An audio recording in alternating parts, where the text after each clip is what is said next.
Y'all, it's nothing to it but to do it. Having a little rooftop fun today. It's a commercial building. It's a government building. Colin said this unit was not working. It's working beautifully.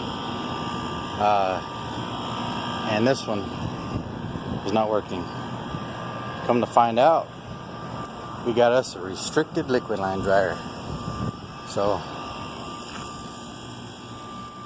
I'm going to be replacing that. So I just got to go down and finish bringing up all my stuff, my recovery tank, recovery machine. Got the vacuum machine up here. Insulation's coming down, so we'll take care of that too. But good old York, you know. This is it right here. Got the Malco 2-in-1.